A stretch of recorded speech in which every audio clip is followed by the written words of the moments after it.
दोस्तों, क्या आप जानते हैं कि हम एक दूसरे से क्यों जुड़े हैं?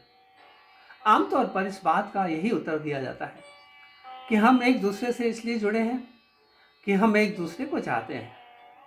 हम एक दूसरे से इसलिए जुड़े हैं कि हम एक दूसरे की ज़रूरत है। पर यदि इसी बात को हम विस्तार पूर्वक कहें तो हम कह सकते हैं कि हम एक दूसरे से इसलिए जुड़े हैं कि हमारे पास संवेदनाएं हैं। संवेदना का मतलब समान वेदना। यहाँ पर ध्यान देने की बात यह है कि हम समान वेदना की बात कर रहे हैं, समान सुख की बात नहीं कर रहे हैं। यदि मेरा पड़ोसी अपने घर में किसी सुख का अनुभव कर रहा है तो यह आवश्यक नहीं कि मैं भी उतने ही सुख का अनुभव करूं। किंतु मेरा पड़ोसी किसी दुख के कारण अपने घर में दुख का अनुभव कर रहा है तो मुझे चाहिए कि मैं भी उतने ही दुख का अनुभव करूं। दोस्तों, सुख भले ही हमें ना जोड़े, लेकिन दुख हमको जोड़ता है। संवेदना का सबसे बड़ा गुण यही तो माना जाता है। इस संसार में मनुष्य ही तो एक ऐसा प्राणी है जो अपने दुख के साथ तो दुखी होता है, पर दूसरों के दुख से भी वो दुखी होता है और कोशिश करता है कि वे दूसरों के दुख को कैसे दूर करें। और वो कोशिश करता है उन कारणों को ख़त्म करने की जिन कारणों से दुख का जन्म होता है।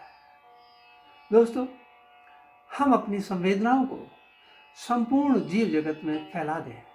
आइए संवेदना से संबंधित कुछ घटनाओं को जानते हैं। विख्यात लेखक H.G. वेल्स अपने मकान की तीसरी मंजिल में एक छोटे से कमरे में रहा करते थे। एक दिन वेल्स के दोस्त ने कहा, वेल्स, इस मकान की तीसरी मंजिल में बहुत सुंदर और आरामदायक कमरे हैं, तुम उनमें से किसी एक को क्यों नहीं चुन लेते? उनमें मेरे नौकर रहते हैं, वेल्स ने उत्तर दिया। यह उत्तर सुनकर वेल्स का दोस्त आश्चर्यचकित हुआ और कहने लगा, वेल्स, आमतौर पर लोग अपने नौकरों को सबसे खराब कमरे देते हैं। वेल्स कहने लगा, मैंने अपनी मर्जी से अपने नौकरों को ये कमरे दे रखे हैं। पर ऐसा क्यों? वेल्स के दोस्त ने पूछा। वेल्स ने कहा, मेरे दोस्त, किसी समय लंदन के शहर में मेरी माँ किसी घर में नौकरानी का कार्य करती थी। दोस्तों, संवेदना ने वेल्स के दिल को बदल दिया। संवेदना ने वेल्स की दृष्टि को बदल दिया। कहते हैं ना कि जैसी दृष्टि ऐसी सृष्टि। वेल्स की दृष्टि ने अपने नौकरानियों में अपनी माँ को देखना शुरू कर दिया और उन्हें सच्चे सुख की अनुभूति होने लगी।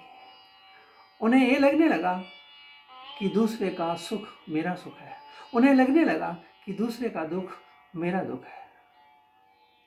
सिख इतिहास की एक प्रसिद्ध घटना, गुरु गोविंद सिंह जी की सेना और उस वक्त के मुगल शासक की सेना में घमासान युद्ध हो रहा था।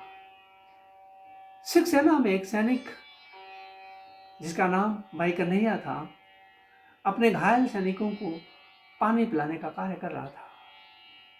पर इस सैनिक ने देखा कि दुश्मन के कुछ सैनिक घायल होकर धरती पर गिर पड़े हैं और पानी के लिए तड़प रहे हैं।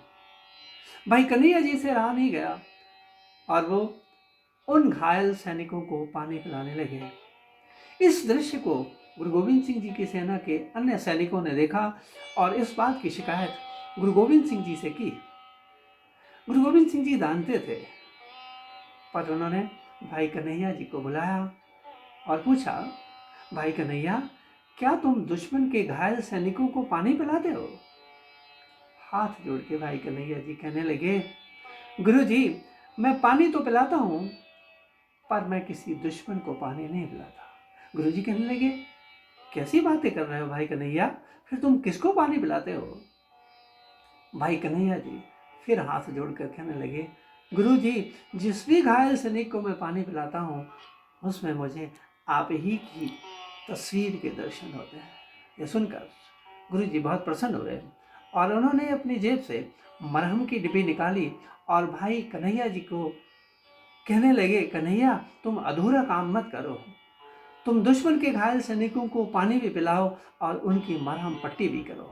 और अपने सैनिकों से कह दिया कि जहां पर तुम अपने हथियारों से दुश्मनों को मार डालते हो, वहां पर भाई कन्हैया जी पानी पिलाकर दुश्मनी को खत्म करता है।